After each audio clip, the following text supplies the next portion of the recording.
Friends, ఇది first ఫ్లోర్లో ఉన్న అద్దాల మందిరం అండి.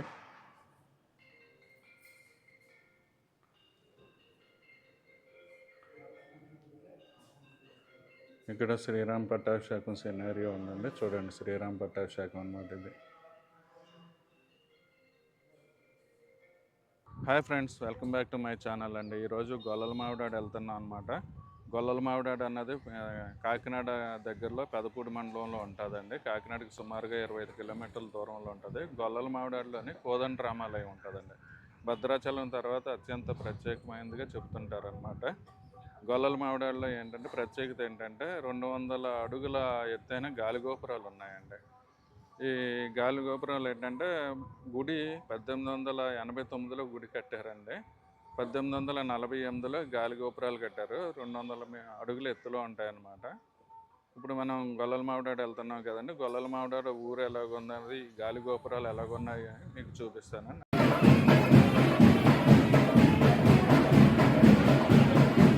రామాలయం దగ్గరికి వచ్చామండి. ఇది రామాలయం ఫస్ట్ వ్యూ అన్నమాట. చూసారు కదా, గోపురం కనిపిస్తుందండి.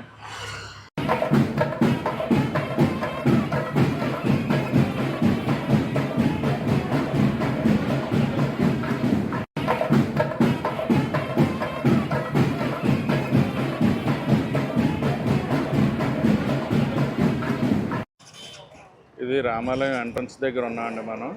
ఇక్కడ నుంచి చూడండి గోపురం ఎంత ఎత్తుగా కనిపిస్తుందో. ఇది ఒక గోపురం అండి.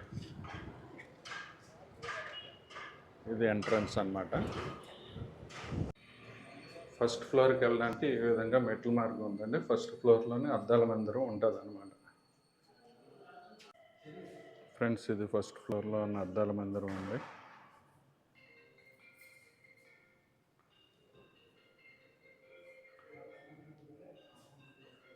ఇక్కడ శ్రీరామ్ పట్టాభిషేకం సినారియో ఉందండి. చూడండి, శ్రీరామ్ పట్టాభిషేకం అన్నమాట ఇది.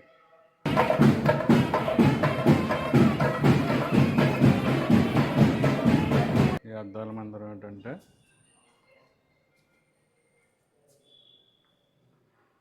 ద్వారంపూడి రామచంద్రారెడ్డి గారి భార్య అచ్చయ్యమ్మ గారుల సహాయంతో నిర్మించబడ్డదండి. ఈ అద్దాల మందిరంలో విశిష్టత ఏంటంటే మనకి ఒక్కొక్క అద్దంలోనే ఒక్కొక్క సినారియో తర్వాత ఒక్కొక్క విధంగా కనిపిస్తుంటాయండి. చూడండి, ఈ అద్దంలో ఎదురుగా ఉన్న అద్దంలో శ్రీరామ్ పట్టాభిషేకం సినారియో కనిపిస్తున్నది కదా.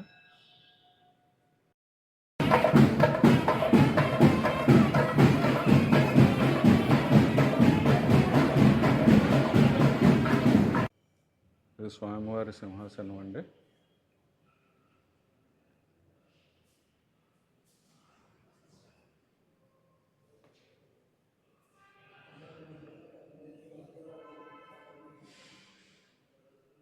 స్వామివారు ఉయ్యాల.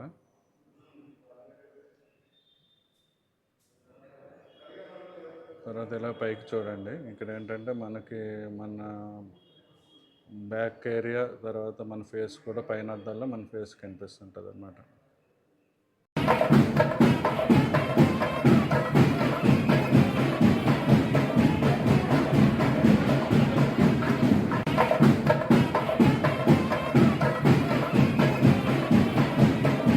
ఇక్కడ మళ్ళీ స్వామివారి పట్టాభిషేకం కనిపిస్తుందండి.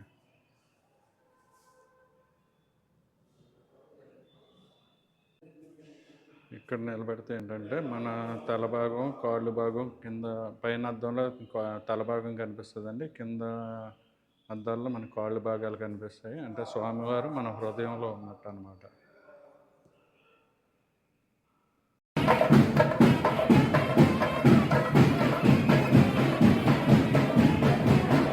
ఇక్కడ చూడండి, మన కొంత పార్ట్ బాడీలో కొంత పార్ట్ పైన కనిపిస్తుంటుంది, కింద ఏంటంటే కాళ్ళు కనిపిస్తుంటాయి, మధ్యలో ఒక పార్ట్ కనిపించదు అన్నమాట. అద్దాలు అలాగే నిర్మించారండి అద్దాల మందిరంలోనే.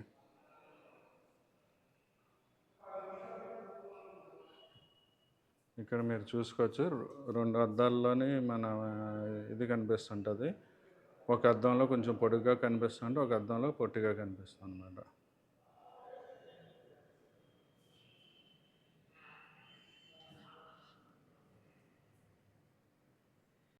మరలా స్వామివారి ఉయ్యాల దగ్గరికి వచ్చామండి. అంటే ఇది రెండో వైపు. ఈ పైన అద్దాలు చూడండి, ఒకవైపు మన ఫేస్ కనిపిస్తున్నది, ఒక దగ్గర ఏంటంటే మన బ్యాక్ ఏరియా కనిపిస్తుంటుంది అనమాట. స్వామివారి సింహాసనం అండి.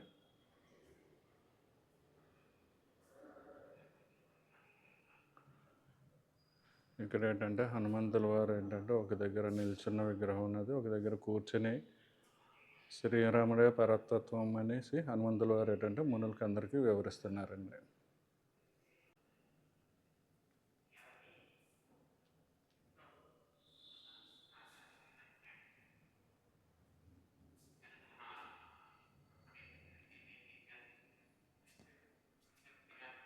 ఇదిగోండి, ఇదేంటంటే విగ్రహాలు ప్రతిష్ఠించిన సంవత్సరాలు అవి ఇక్కడ ఉన్నాయి.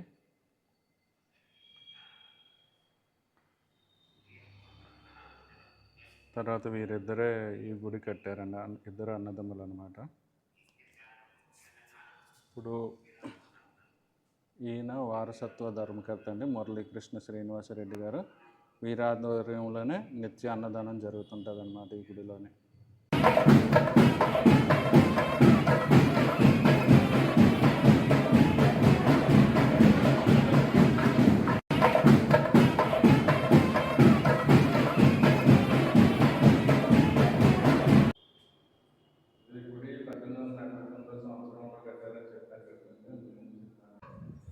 ఇప్పుడు మనం ఫస్ట్ ఫ్లోర్కి వచ్చామండి.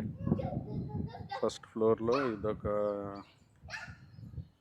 గోపురం అన్నమాట.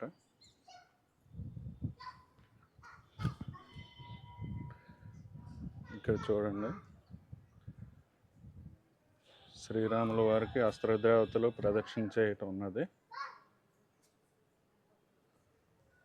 అలాగే దానిపైన ఉయ్యాల, స్వామివారి ఉయ్యాల కూడా ఉన్నదండి.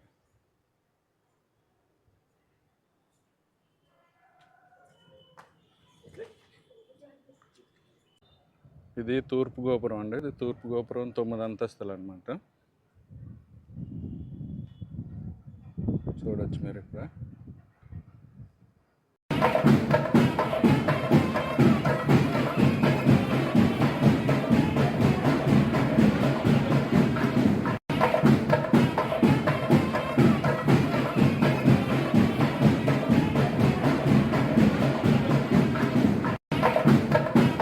తర్వాత ఈ ఖాళీ స్థలంలో ఏంటంటే శ్రీరామనవమికి ఉత్సవాలు జరుగుతాయి కదండి, ఈ ఖాళీ స్థలంలో జరుగుతాయి. మనకి ఆ రోడ్డు ఉన్నది కదండి, రోడ్డుకి అటుపక్క ఏంటంటే సీతాదేవి కోనేరు ఉన్నదండి.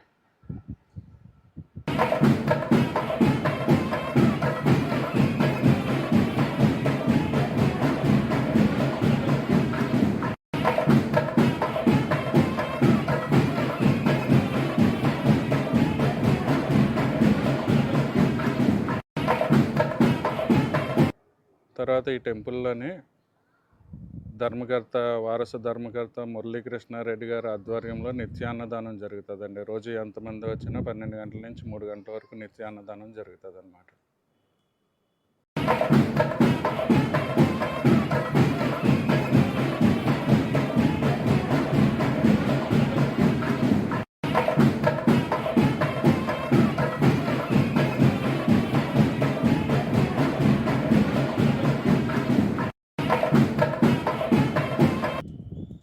ఇక్కడ ఏంటంటే రాముల వారు, లక్ష్మణ్ వారు విశ్రాంతి తీసుకుంటున్నారు. వారిని ఈ ముని మేలుకొలుపుతున్నారండి. వ్యాస మహర్షి ఎవరు ఉంటారు కదా, వారు మేలుకొలుపుతున్నారు అన్నమాట. చూడండి, కిందంతా శివలింగాలతో చాలా బాగుంది కదా. ఇక్కడ ఏంటంటే సీతాదేవి రాముల వారి సీతాదేవి స్వయంవరం అన్నమాట.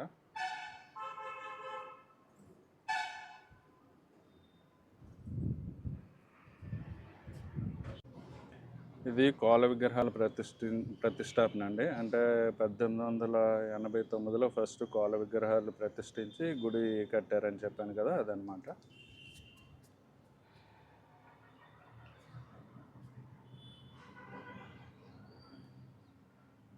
అలా పైకి వస్తే మనకి ఈ గుడి కట్టిన వారి విగ్రహాలు కూడా ఉన్నాయండి ఇక్కడ.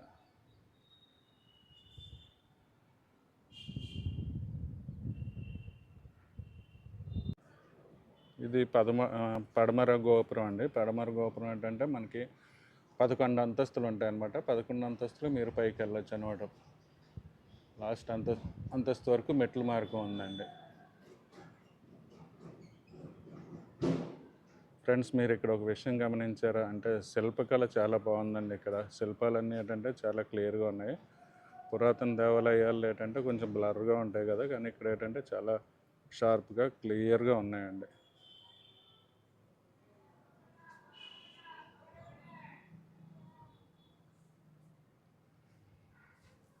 మీరు ఇక్కడ చూడవచ్చు, రాముల వారికి ఆంజనేయ స్వామి ఏంటంటే ఉంగరం, సీతాదేవి గారు ఉంగరం ఇస్తున్నట్టు అనమాట. దానిపైన ఏంటంటే అదే తాడి చెట్లు ఒక బాణంతో కొట్టడం ఉంటుంది కదండి, ఆ సినారియో ఉన్నది. ఇలాగే ఇక్కడ ఏంటంటే ఒక్కొక్క ఫ్లోర్కి ఒక్కొక్క రామాయణంలో ఒక్కొక్క అంకం అండి.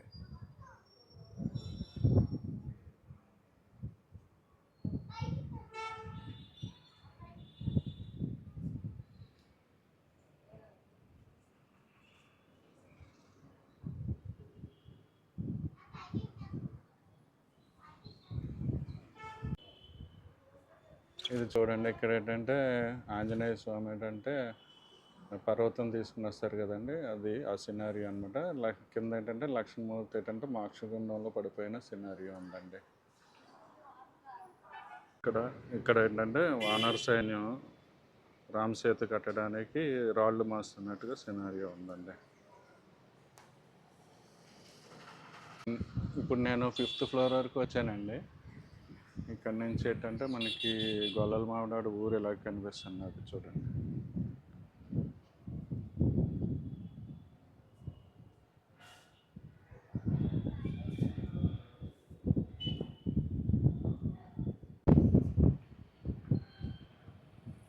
చూడండి ఫ్రెండ్స్, ఇక్కడ ఏంటంటే మనకి ఒక తాడి చెట్టు ఒక బాణంతో 7 తాడి చెట్లు ఎన్నో పడతాయి కదండి, ఆ సినారియో ఉందన్నమాట.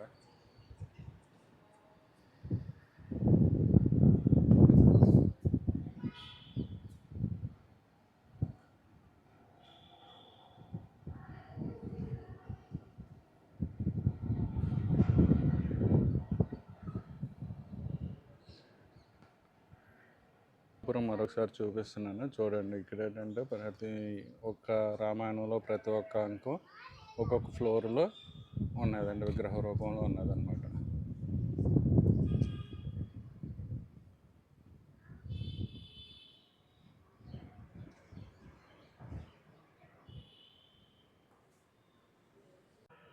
ఓకే ఫ్రెండ్స్, ఈ వీడియో ఇంతటితో క్లోజ్ చేస్తున్నానండి.